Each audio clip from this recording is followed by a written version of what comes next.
آج کی اس نورانی مجلس کے صدر باوقار حضرت مولانا محمد شمشاد رحمانی صاحب، نائب امیر شریعت وزارت شریعہ بہار اڑیسہ جھارکھنڈ و دیگر علماء اعظام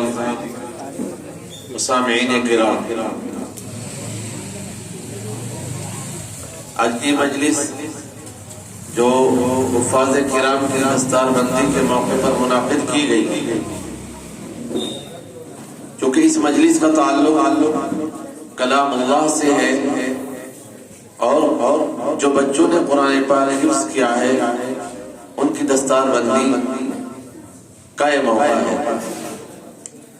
تو میں سمجھتا ہوں کہ دنیا کی جتنی مجلسیں منعقد کی جاتی ہیں، مختلف طرح کی تقریبات ہوتی ہیں، ان تمام مجالس میں یہ مجلس اعلیٰ ترین مجلس ہے، اس لیے کہ اس کی نسبت اللہ کے کلام سے جڑی ہوئی ہے۔ قرآن شریف سے جڑنے کی وجہ سے مجلس کی حیثیت اور اس کا وقار اعلیٰ سے اعلیٰ ہو گیا ہے۔ ہر ایک چیز کے اندر نسبت سے اس کا اگر اعلیٰ نسبت ہوتی ہے تو چیز کے اندر بھی ایک مقام اور ایک مرتبہ پیدا ہو جاتا ہے۔ نسبتوں سے انسان ہو یا کوئی اور چیز ہو، نسبت سے جڑنے کے بعد اس کی ترقی اور تنزلی طے ہوتی ہے۔ چونکہ اللہ کا کلام وہ کلام ہے جو احکم الحاکمین کا کلام ہے، اور شرافت کی جتنی جہتیں ہیں وہ اللہ کے کلام کے اندر موجود ہے، کیونکہ یہ قرآن پاک عربی زبان میں نازل ہوا اور عربی زبان کو تمام زبانوں پر فوقیت اور برتری حاصل ہے۔ اسی طریقے سے یہ قرآن پاک چونکہ احکم الحاکمین کا کلام ہے، اللہ رب العزت کا کلام ہے، کسی مخلوق کا، کسی انسان کا، کسی فرشتے کا کلام نہیں ہے، تو جیسے اللہ رب العزت تمام مخلوقات سے اعلیٰ و افضل ہے، ویسے ہی اس کا کلام بھی سب سے اعلیٰ و افضل ہے۔ پھر جس ذات اقدس پر یہ قرآن پاک نازل ہوا وہ انسانوں میں اعلیٰ ترین شخصیت کے مالک سرکار دو عالم صلی اللہ تعالی علیہ وسلم کی ذات اقدس ہے، تو جس ذات پر یہ قرآن پاک نازل ہوا وہ بھی مخلوق میں سب سے اعلیٰ و افضل ہے۔ اسی طریقے پر جو فرشتہ اس قرآن پاک کو لانے والا ہے، حضرت جبرائیل علیہ السلام، وہ تمام فرشتوں کے سردار اور تمام فرشتوں میں اپنا مقام اونچا رکھنے والے ہیں، وہ اس قرآن پاک کے لانے کا ذریعہ ہے اور واسطہ ہے۔ اسی طریقے پر اس قرآن پاک کو جس شہر کے اندر اللہ تبارک و تعالیٰ نے پہلی مرتبہ نازل کیا، وہ شہر تمام شہروں میں اعلیٰ و افضل مکہ المکرمہ ہے۔ پھر جس ماہ مقدس میں یہ قرآن پاک لوح محفوظ سے آسمان دنیا پر آیا، وہ ماہ مقدس تمام مہینوں کا سردار رمضان المبارک کا مہینہ ہے، اور جس رات میں یہ قرآن پاک نازل ہوا لوح محفوظ سے آسمان دنیا پر، وہ رات تمام راتوں سے افضل شب قدر ہے۔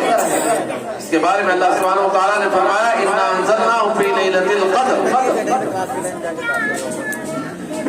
تو میرے بھائیوں، ہمیں آج کے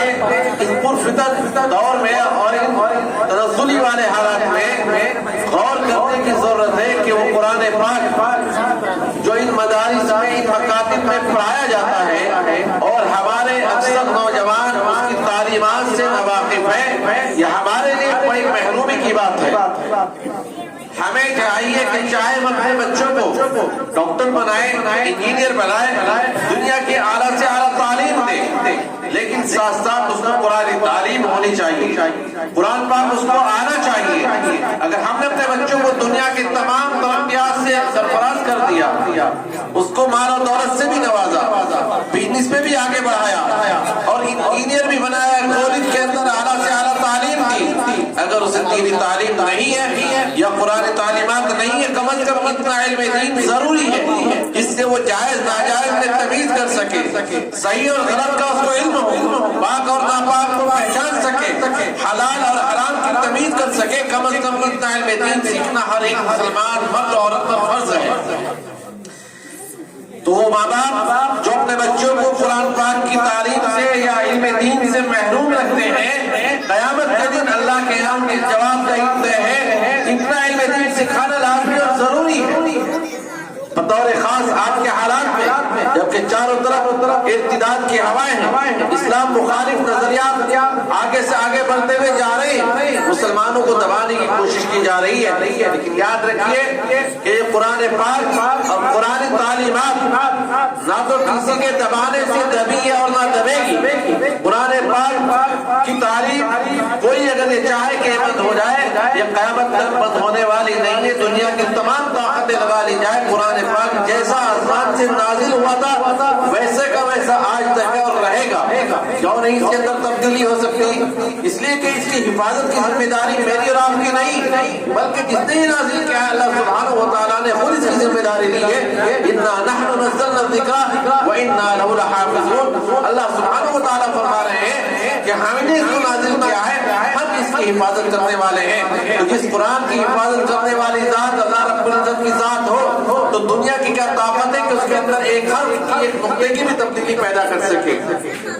پہلے بھی کتابیں آسمان سے نازل ہوئی لیکن ان کے اندر تبدیلی ہو گئی، کوئی کتاب اپنے اصلی حالت پر آج دنیا میں موجود نہیں ہے، اس لیے کہ ان کی حفاظت کی ذمہ داری اللہ تبارک و تعالیٰ نے نہیں لی تھی۔ اس قرآن پاک کی حفاظت کی ذمہ داری اللہ تبارک و تعالیٰ نے خود لی ہے، اس لیے اس کے اندر کوئی رد و بدل نہیں ہو سکتی اور نہ کوئی کر پائے گا، یا پوری دنیا طاقت لگا لے۔ بات سمجھنے کی یہ ہے کہ ہم خود آج طرح طرح کا رونا روتے ہیں اور گھبراتے ہیں کہ مسلمانوں کے اوپر ظلم و تشدد کے پہاڑ توڑے جا رہے ہیں، لیکن ہم اپنے گریبانوں میں جھانکے کہ ہم نے قرآن پاک کی تعلیمات کو اپنے اندر کتنا پیوست کیا ہوا ہے، ہم کتنے قرآن تعلیمات سے جڑے ہوئے ہیں، کتنے فیصد مسلمان ہیں جو قرآن تعلیمات پر عمل کرتے ہیں یا قرآن کے سیکھنے اور سکھانے میں محنت کرتے ہیں۔ ہم اپنے بچوں کو پڑھا رہے ہیں، جا رہے ہیں کالج میں، یونیورسٹیوں میں، چاہے اچھی بات ہے، لیکن پہلے اسے مومن بنائیے، نہ آپ نے قرآن سکھایا، نہ اس کو جائز ناجائز کی تعلیم، نہ حلال اور حرام کا پتہ، وہ صحیح اور غلط میں تمیز نہیں کر سکتا، وہ ڈگریاں کس کام کی ہے؟ آپ اس کی دنیا تو بنا رہے ہیں لیکن آخرت کے اعتبار سے اس کے لیے آپ نے کچھ نہیں کیا۔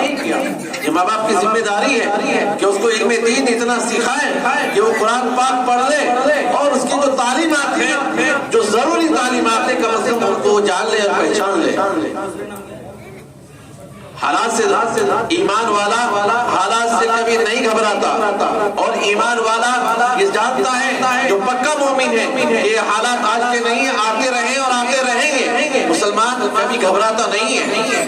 مسلمان کے دل کے اندر کبھی خوف پیدا نہیں ہوتا، جو ایمان والا اس کے دل کے اندر خوف اور دہشت نہیں ہوتی، جو کمزور ایمان والے ہیں وہ حالات سے گھبراتے اور ڈرتے ہیں۔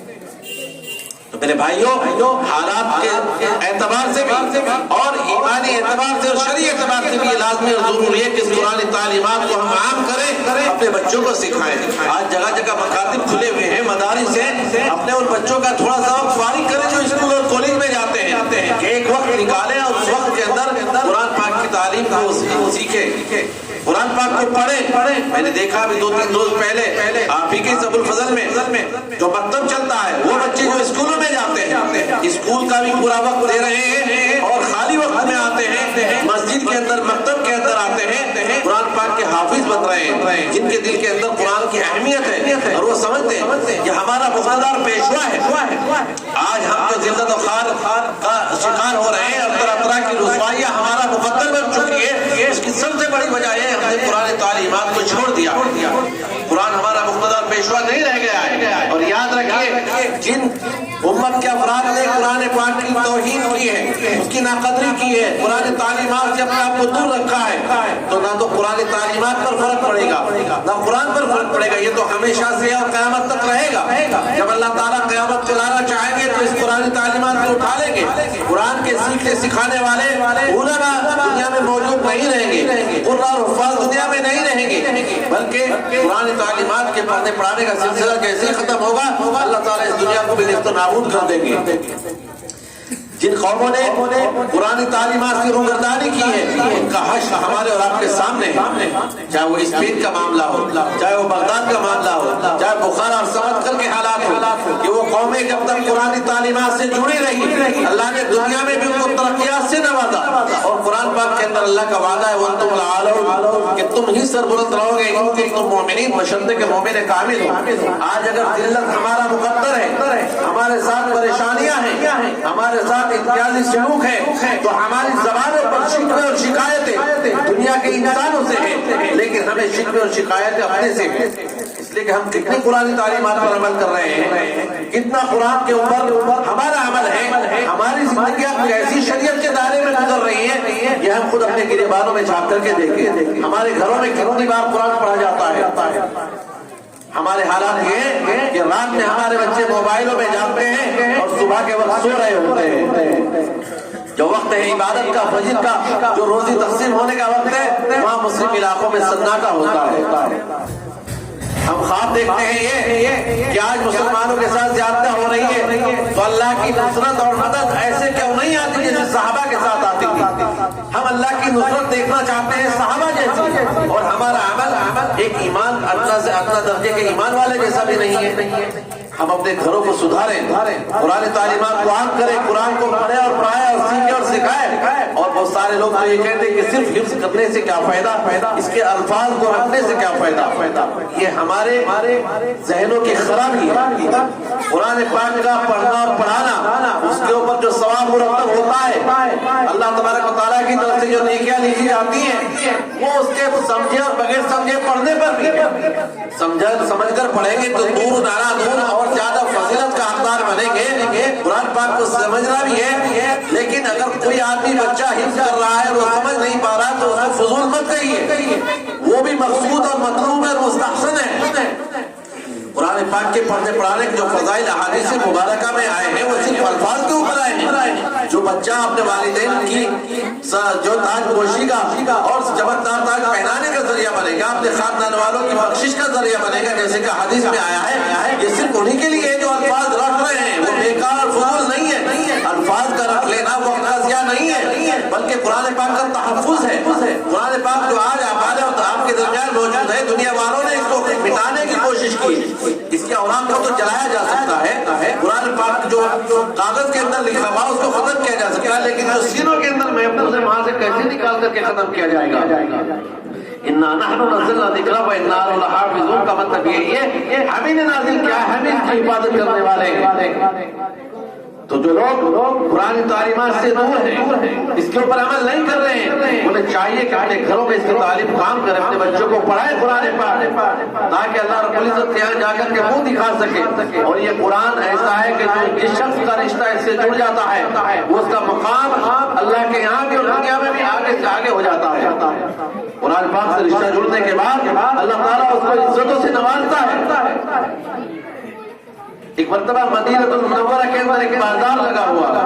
اور بازاروں میں مختلف طرح کے لوگ آتے ہیں خرید و فروخت کرنے کے لیے۔ کچھ خاص بازار لگتے ہیں جس آج کے زمانے میں ایگزیبیشنز کہا جاتا ہے، کہ بڑے بڑے تاجر آتے ہیں اور اپنی کمپنیوں کا پروڈکٹ وہاں پہ پیش کرتے ہیں، بہت سارے خریدار آتے ہیں اور وہ آرڈر دے کر کے جاتے ہیں۔ مدینہ المنورہ کے اندر بھی ایسا بازار لگتا تھا، اس زمانے کے اعتبار سے لوگ اپنی چیزیں لے کر کے آتے تھے۔ تو اسی بازار میں ایک شخص تھے جو اپنا سامان بیچ رہے تھے، لیکن ان کے پاس ایک غلام تھا جو ابھی جوان نہیں تھا، بچہ ہی تھا، اور گرمی شدت کی تھی جس کی وجہ سے پسینہ پسینہ اس کا مالک بھی اور دوسرے لوگ بھی، اور وہ بچہ بھی پسینے سے شرابور تھا۔ اب وہ غلام جس کو بیچنا چاہتا تھا وہ اس کا خریدار نہیں تھا۔ اب مالک نے سوچا کہ اگر کوئی اس غلام کو اتنے ہی میں لے لے جتنے میں نے خریدا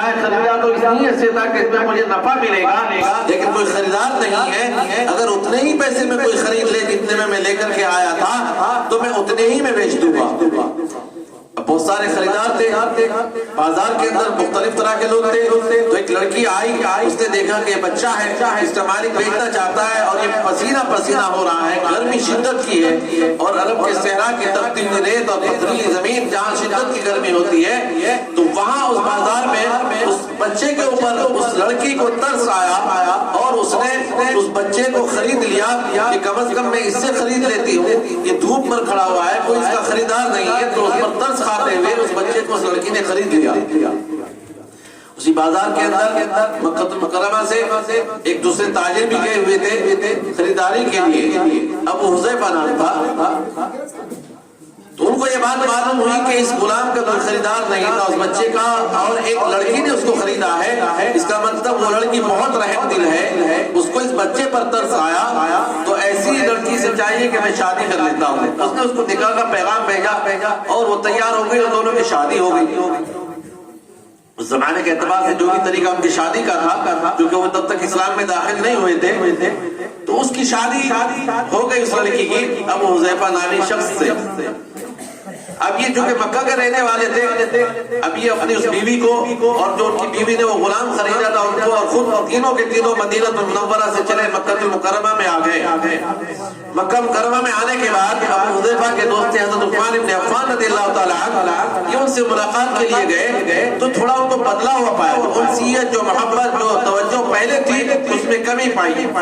ابو حذیفہ نے معلوم کیا کہ میرے دوست جیسے پہلے تم مجھ سے ملتے تھے، جو پہلے توجہ تھی اس میں کمی ہے۔ حضرت عثمان بن عفان رضی اللہ تعالیٰ نے فرمایا کہ میں اسلام لا چکا ہوں اور تم اسلام میں داخل نہیں ہو، تو کیسے وہی محبت، وہی انسیت، وہی ہو سکتا، تعلقات ہیں لیکن اس طرح کی محبت نہیں جو کہ میں ایمان میں داخل ہو گیا ہوں اور تم غیر ایمان ہی ہو، تو ہمارے اندر تھوڑا تو فرق ہے۔ انہوں نے کہا اچھا اگر آپ ایمان لے آئے ہو تو میں بھی نبی پاک صلی اللہ علیہ وسلم کے پاس مجھے لے کر کے چلو، میں بھی اسلام لانا چاہتا ہوں۔ چنانچہ یہ بھی گئے اور اسلام میں داخل ہو گئے۔ اس کے بعد یہ اپنے گھر آئے اور آ کر کے انہوں نے اپنی بیوی کو جس سے ابھی شادی کی تھی مدینہ میں، اس سے ذکر کیا کہ میں تو اسلام میں داخل ہو گیا ہوں۔ وہیں پر وہ بچہ بھی تھا غلام۔ تو یہ بات سن کر کے ان کی بیوی نے کہا کہ ہمیں بھی لے چلو، میں بھی اسلام میں آتی ہوں، اور بچے نے بھی کہا کہ ہم بھی مسلمان ہوتے ہیں۔ یہ تینوں کے تینوں مسلمان ہو گئے۔ اب نبی پاک صلی اللہ تعالیٰ علیہ وسلم جب ہجرت کر کے مدینہ المنورہ تشریف لے گئے، اس سے پہلے کچھ صحابہ کرام تشریف لے گئے تھے ہجرت کر کے، جن میں حضرت عمر رضی اللہ تعالیٰ جیسے جلیل القدر صحابی بھی تھے، اور یہ حضرت ابو حذیفہ اور ان کی بیوی اور وہ بچہ جو ان کا غلام تھا وہ بھی تھا۔ اب اس بچے نے کہا کہ انہوں نے کہا کہ بچے ابھی تک تو ہمارا غلام تھا، اب ہم نے تجھے آزاد کر دیا۔ وہ بچہ کہنے لگا کہ میرا دنیا میں تم دونوں کے علاوہ کوئی سہارا نہیں ہے، میں تمہیں چھوڑ کر کے کہاں جاؤں گا، میرے پاس کوئی نہیں ہے دنیا میں، اب میری زندگی کیسے گزرے گی۔ ابو حذیفہ رضی اللہ تعالیٰ نے کہا کہ گھبراؤ مت، آج سے تم آزاد ہو، لیکن آج سے میں تمہیں اپنے بیٹے کی طرح پالوں گا، آج سے تم میرے لے پالک ہو، میرے منہ بولے بیٹے ہو، بیٹے کی حیثیت سے میرے گھر میں رہو گے، اب غلام نہیں ہوتے۔ چنانچہ یہ تینوں حضرات بھی مدینہ کی طرف ہجرت کے لیے نکل گئے۔ اس قافلے میں جو چھوٹا سا قافلہ ہجرت کر کے گیا، حضرت عمر رضی اللہ تعالیٰ بھی ہجرت کر کے تشریف لے گئے تھے، ان کے ساتھ یہ بھی تھے۔ اب دیکھیے کہ اس قافلے میں حضرت عمر رضی اللہ تعالیٰ جیسا جلیل القدر صحابی ہے، جن کا مقام اور مرتبہ کتنا اونچا ہے،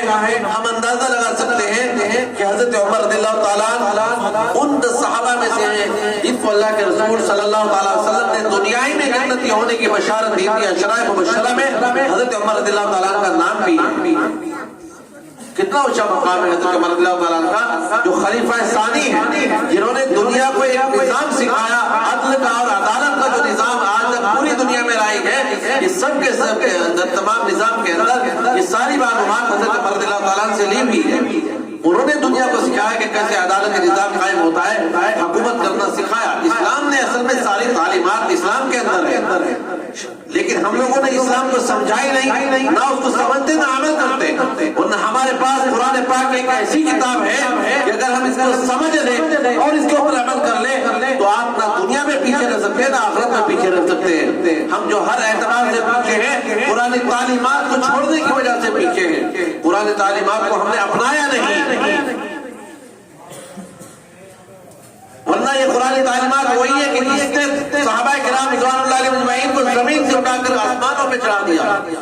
وہی صحابہ جو اسلام میں آنے سے پہلے، قرآن پاک پڑھنے سے پہلے، جو کہ قرآن پاک نازل ہی نہیں ہوا تھا اللہ کے رسول صلی اللہ علیہ وسلم کے اوپر، اس سے پہلے کا جو دور ہے تو صحابہ کرام کا وہ جہالت کا دور ہے، اور ہر طرح کے خرافات اور تنزلی اور طرح کے گناہوں میں اور نہ جانے کن کن برائیوں میں مبتلا تھے۔ لیکن جب قرآن پاک اترنا نازل ہونا شروع ہوا اور اس کو صحابہ کرام نے ہاتھوں ہاتھ لیا، اس کے اوپر عمل عمل کیا، اس کو سمجھا، تو پھر اللہ نے کتنی ترقیات سے نوازا کہ دنیا کے اندر ان کا ڈنکا بجنے لگا، اور بڑے بڑے اپنے محلوں میں بیٹھے ہوئے بڑے بڑے بادشاہ حضرت عمر رضی اللہ تعالیٰ عنہ سے کانپتے تھے، ان کے نام سے بھی خوف کھاتے تھے اور ڈرتے تھے۔ اور ایسے ہی نہیں، شیطان تک بھی اس راستے سے نہیں گزرتا تھا جس سے حضرت عمر رضی اللہ تعالیٰ عنہ کا گزر ہوتا ہو۔ تو ایسے جلیل القدر صحابی مدینہ المنورہ ہجرت کر کے تشریف لے جا رہے ہیں، اسی قافلے میں ابو حذیفہ اور ان کی بیوی اور ان کا وہ بولا بیٹا جو غلام تھا وہ بھی ہے۔ اس غلام نے کیا کیا کہ جیسے وہ اسلام میں داخل ہوا، اس نے قرآن پاک کو سیکھنا شروع کر دیا۔ جو بھی آیتیں صحابہ کرام کے ذریعے پہنچتی ان کو وہ سنتا اور یاد کرتا، اور ایک اچھے لہجے میں پڑھتا تھا اس کو۔ آہستہ آہستہ قرآن پاک کا حصہ جو نازل ہو چکا تھا وہ اس کو حفظ کرتا جا رہا تھا، جتنا اس کے پاس پہنچ رہا تھا حفظ کر رہا تھا۔ اب جب مدینہ المنورہ میں پہنچے اور یہ معاملہ آیا کہ اب نماز کی امامت کون کرائے، چنانچہ دیکھا کہ کیونکہ وہ بچہ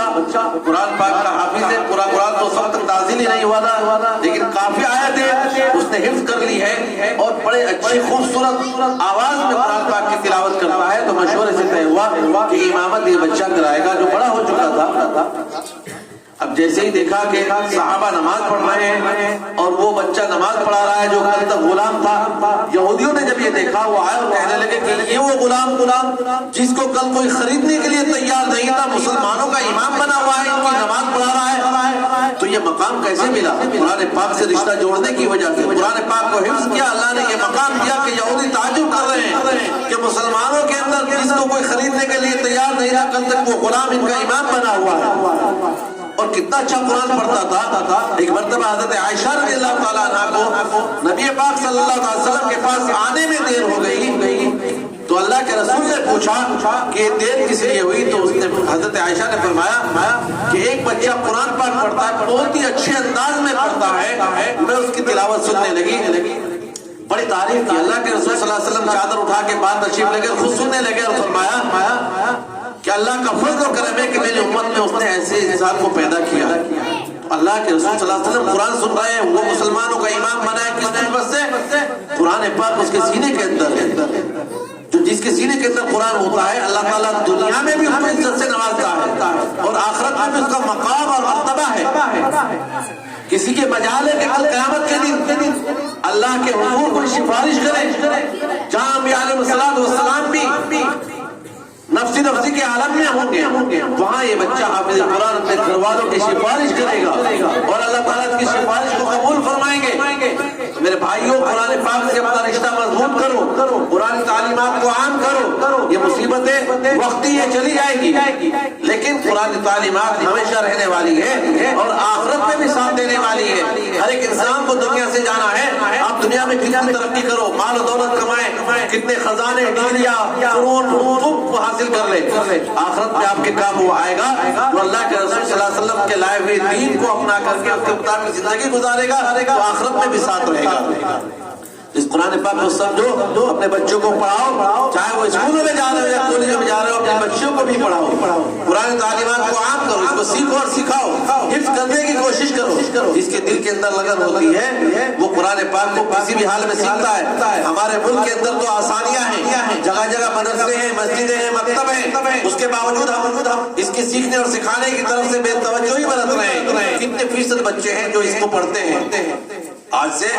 15-16 سال پہلے کی رپورٹ ہے نا کہ مدرسوں میں صرف 2 سے 2.5% بچے جاتے ہیں، باقی 97-97% بچوں کا حال کیا ہے جو قرآن تعلیمات سے محروم ہے۔ یاد رکھیے، آپ میں بار بار کہہ رہا ہوں اپنے بچوں کو کتنی بھی ڈگریاں دلوا لیں، وہ بیکار ہے اگر وہ قرآن تعلیمات پہ نہیں آتی۔ اگر وہ قرآن نہیں سیکھے، ضروری علم دین نہیں سیکھا، وہ ڈگریاں آخرت میں نہ ان کی بخشش کا ذریعہ بنے گی نہ آپ کی بخشش کا ذریعہ بنے گی۔